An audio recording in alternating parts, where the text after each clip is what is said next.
All right, number one was what I usually like to call your rate in, rate out problem, where you're told the rate that something is coming in and the rate that something is going out. So in this case, vehicles are entering and exiting the toll plaza. So we are given the rate that they arrive, so that's our rate in, that's A of t. And so if we want to integral with the total number of vehicles, we're told the rate that they go in and we want the amount, that's going to be an integral. So it'll be that integral from 1 to 5. And then for B, for average value, remember the average value should be 1 over B minus A times the integral from A to B. It's the average value of the rate, which remember is still A of t. So we want the average value of A of t, which is that 1 over B minus A times the integral from A to B. So A says write but do not evaluate, so that's all that it's looking for. B says find the average value, so we go through, we find that average value. And vehicles per hour, since it's a rate, that should be the units to your answer. Part C. Is the rate increasing or decreasing? So we have the rate in front of us, that's A of t. A of t is our rate. And we want to know whether that rate is increasing or decreasing. So I've got A of t. I want to know whether A of t is increasing or decreasing. So that tells me that I need to see whether A prime is positive or negative. So I'm going to find A prime at 1, and I'm going to find that it's positive. Therefore, that rate is increasing. The rate is increasing because the derivative of that rate is positive. Then over on part D, a line forms whenever A of t is greater than 400. So that means we go over to our calculator and we need to find when that happens, because we need to know this value A, so that, and that's going to be when we cross 400.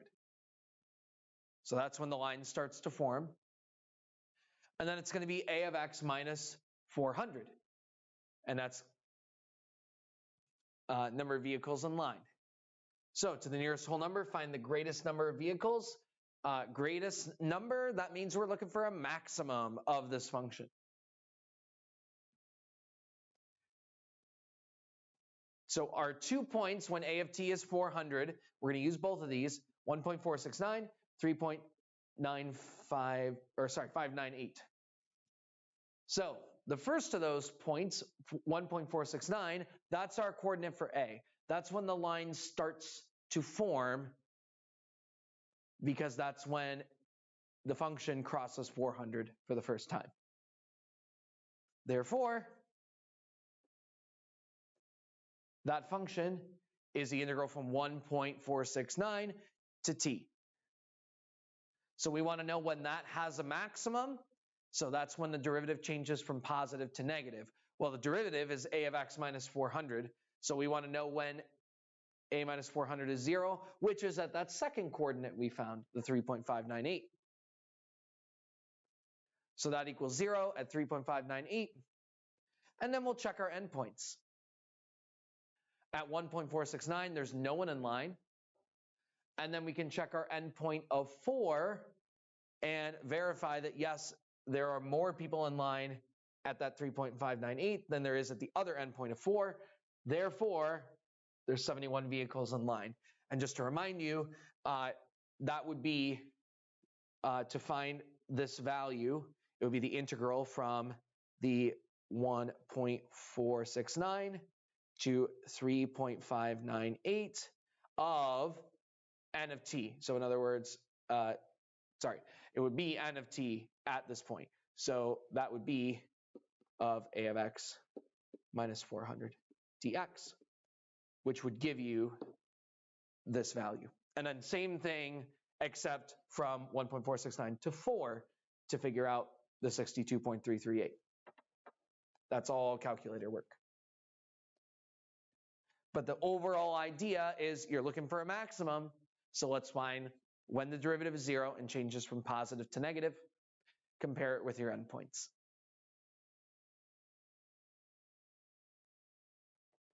Number 2.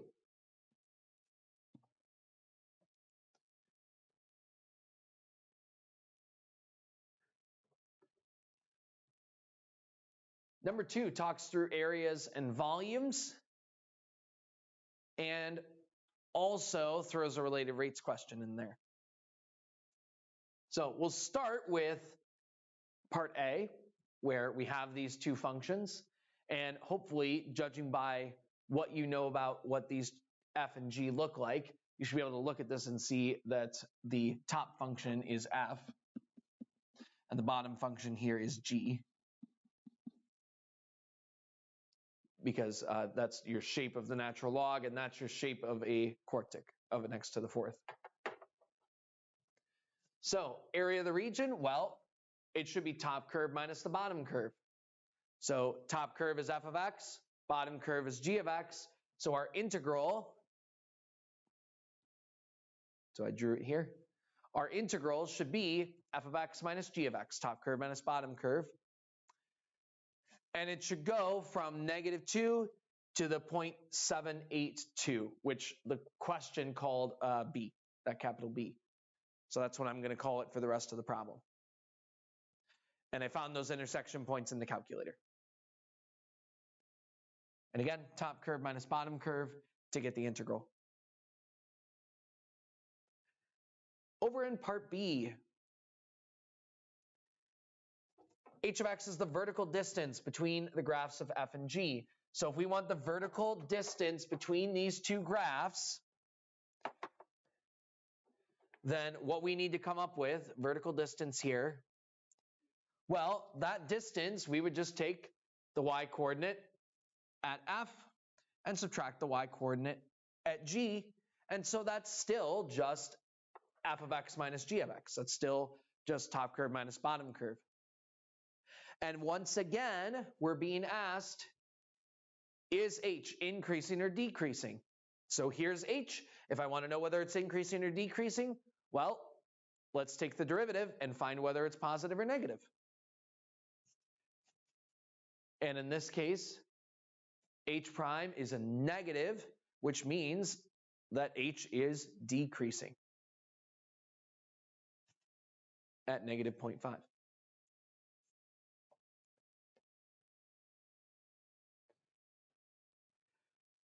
Part C is a cross-section question, and the cross-sections are squares in this problem. So that means going back up to our graph, I will draw an example of a square. I also have a drawing later on. So here is one of the squares. And once again, we'll be using that top curve minus bottom curve. It's perpendicular to the x-axis. So the side is top curve minus bottom curve. And remember the formula is side squared. No circles in sight, so no pi out in front. It's just the integral from -2 to b. And then side squared. Side is f of x minus g of x. So that's your volume. Finally, I also rewrote that you could write that f of x minus g of x is just h of x that we were using in part B. And that'll come in handy for the last part, part D, that related rates problem. So we have the vertical line traveling from left to right along the base of the solid. So we have a vertical line tracing from left to right. So what determines that distance of the vertical line? Well, it's h of x. It's that top curve minus bottom curve. And this top curve minus bottom curve is tracing along from left to right. So the rate that it's tracing along is the rate of x, right? Because x is in charge of moving left and right. So that means that we want our dA dt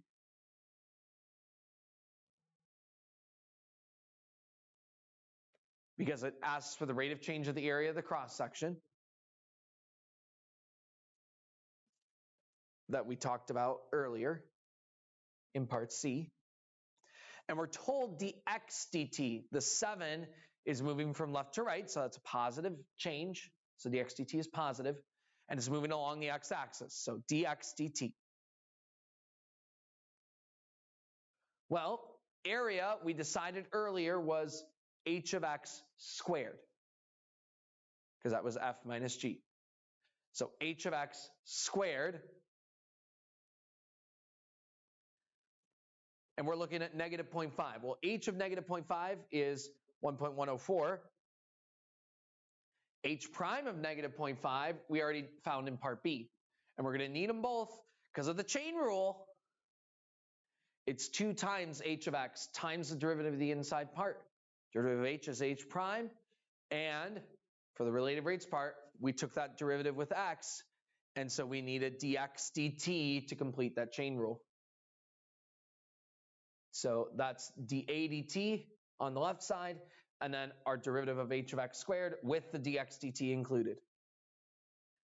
So now we have all the values we need. We have h prime, we have dx dt, plug it all in, and units squared per second is the units, because it's rate of change of area with respect to time. So area, units squared, and then time, seconds.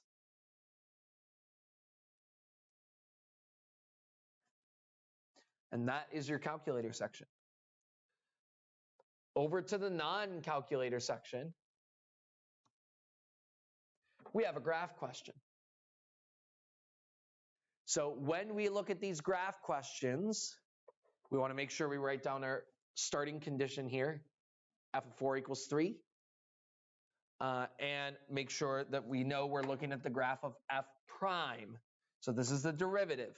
So when you explain things and write out things, make sure you're explaining and talking about it in terms of the derivative.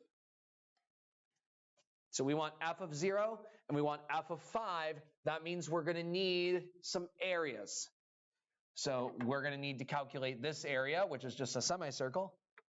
And we need this area, which you can do as maybe some trapezoids or some triangles or some rectangles, however you want to compute that area. But you need those two areas in order to work out the rest of the problem.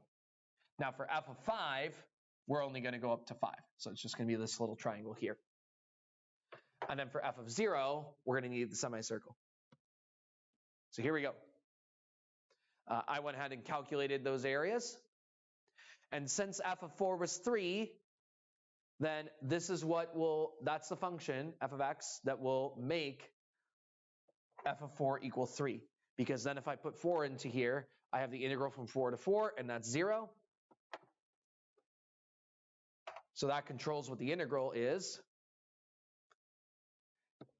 And the plus 3 will make sure that instead of getting out 0, we get out 3. So this tells us that for f of 0, it's the integral from 4 to 0, and that's reverse to what we usually have it. So that means we need to change the bounds to go from 0 to 4. And when we change the bounds, we change the sign, and now it's negative. So it'll be 3 minus that integral from 0 to 4, which is just that area of negative 2 pi.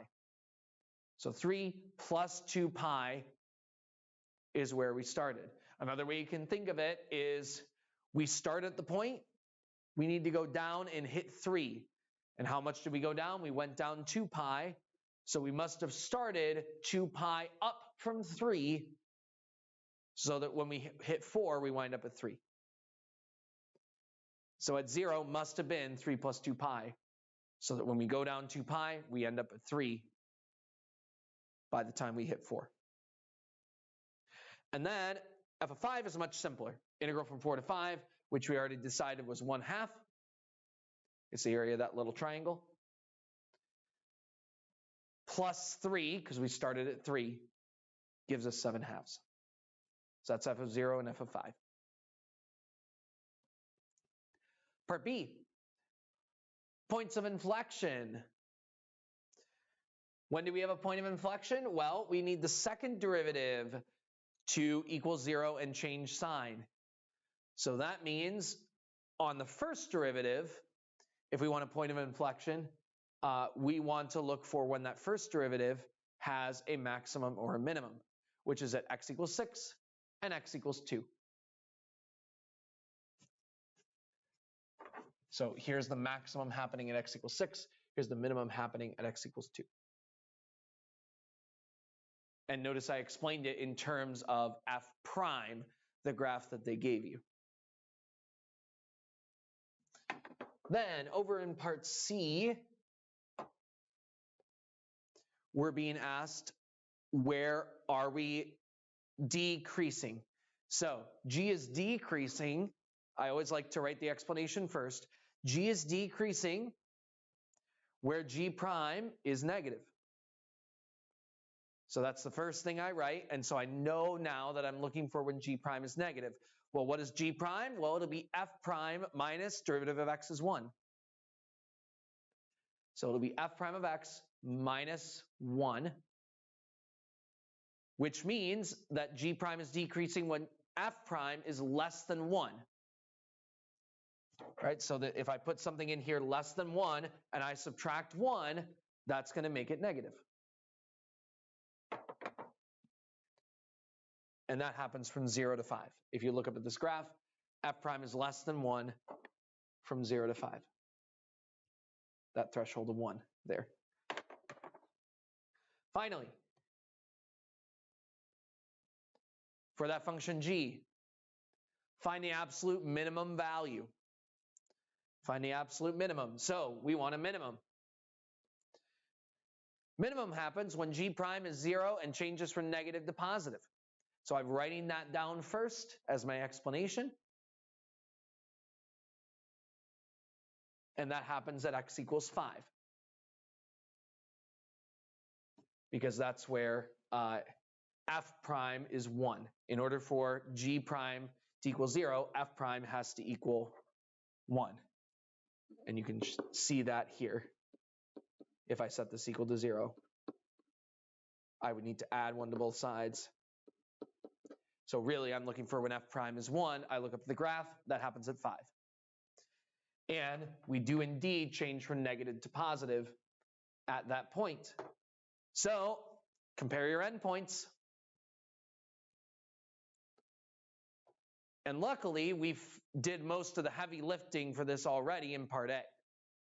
So you already decided that g of 0, that f of 0 was 3 plus 2 pi minus x. Don't forget the minus x there. Minus 0. So that'll give me 3 plus 2 pi. G of 5, again, we already found f of 5, and then minus 5. So 7 halves minus 5. G of 7, now we need f of 7. So this is where these areas of 2 and 3 halves over here come in handy. And it'll be 13 halves if we compile up those areas. I showed that over here. F of 7 is 3 plus 2 plus 3 halves, which is 13 halves. Starting at 3 and then adding the 2 and adding the 3 halves from the triangle and trapezoid I split it up into up here. So that gives me 13 halves. Minus 7 is negative 1 half. So between those three, which one is the smallest? Well, 3 plus 2 pi is going to be positive, of course. And so we're between negative 3 halves and negative 1 half. Negative 3 halves is the smallest. So the minimum is at 5, negative 3 halves.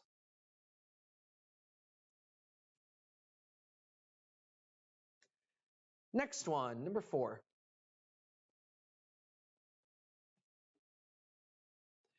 So we have this table that gives r prime.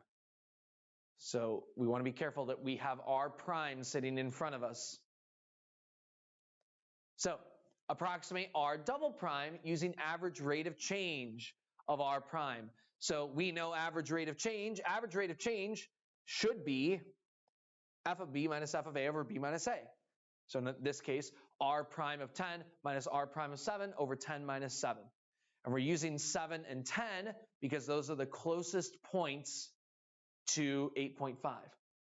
So another way you can think about this is that we're using a slope formula, right? We want the derivative of this function. So we're going to use a slope formula to approximate it at the points that are closest to 8.5. And the units, which it asked you to have, are centimeters per day, which is centimeters per day squared. Part B, is there a time when r prime equals -6? Now, this is one of the trickier things. Usually, when you see r prime equals -6, light switch should go off in your head and be like, oh, mean value theorem. However, you're told r prime, and you're being asked about r prime. So you're actually not being asked about the derivative of the function that's sitting in front of you. You're being asked about the original function. So that means that if you want to know when r prime is -6, you're using intermediate value theorem and saying that, hey, between 0 and 3, we were below -6, and we're now above -6. So by the intermediate value theorem, at some point, we have to hit -6. So that's a tricky one where it looks like a mean value theorem question, but because the table they give you is of r prime already, you're actually using intermediate value theorem instead of mean value theorem. Part C, right Riemann sum. That means we're going to leave out the left endpoint. So we're going to use all the values but the leftmost endpoint. And these all have different bases. Between 0 and 3, the base is 3. Between 3 and 7, the base is 4. 7 and 10, the base is 3. 10 and 12, the base is 2. And then on each one, our choice is to use our rightmost endpoint. So between 0 and 3, we're going to use 3. Between 3 and 7, we're going to use 7. Between 7 and 10, we're going to use 10. Between 10 and 12, we're using 12. And we're going to go -51 centimeters is our units because it's going to be an integral of centimeters per day. And over in part D, it's another related rates problem. And we're using a volume of a cone, and it gives us a couple different values. So it gives us dV dt. It actually also gives us dr dt. dr dt is r prime. That's the rate of change of r with respect to t. You can even see that the units are centimeters per day. So we look up at the table and see that dr dt at 3 is -5. And then we're also told dH dt is -2, and we want dV dt. So this time it's going to come out to be a product rule. And then we're going to plug in all our values.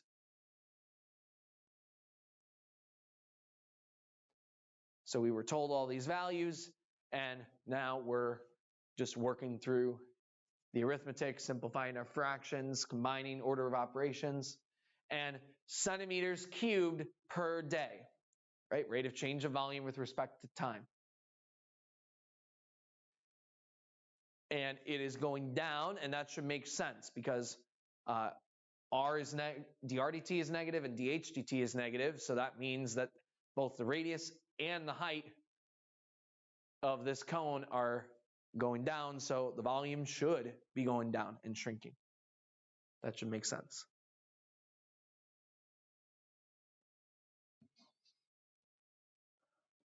On to 5. I'm going to go through this one pretty quickly.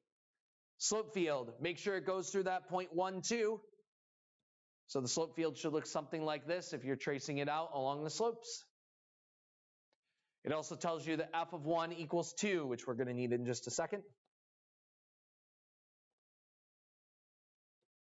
Equation for the tangent line. So we have our coordinates 1, 2.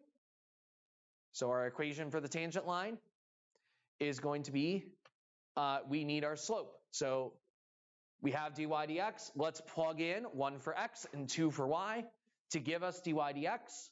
And it turns out to be 3/2. So y minus the y coordinate equals the slope, 3/2 times x minus the x coordinate. Then it asks us to approximate at 0.8. So 0.8 is going to go in for x. And we'll find that 1.7 would be the estimate for the y coordinate. And then it asks if f double prime is greater than 0, if f double prime is positive, is this an overestimate or underestimate? And you can draw this yourself, but tangent line approximations are determined by concave up and concave down. And so draw a concave up function and you'll see that the tangent line, I drew it over here off to the right, that the tangent line is going to sit underneath a concave up function. So that means that f is concave up, which means that the tangent line is going to underestimate. And finally, it's separation of variables. So first we're going to separate the variables. Then antiderivatives. Careful of your chain rule happening here. Or you can do a U substitution. And then whichever order you prefer, I went ahead and solved for C first, and then divided, squared, subtracted to solve for Y. So that was the entire process I went through there.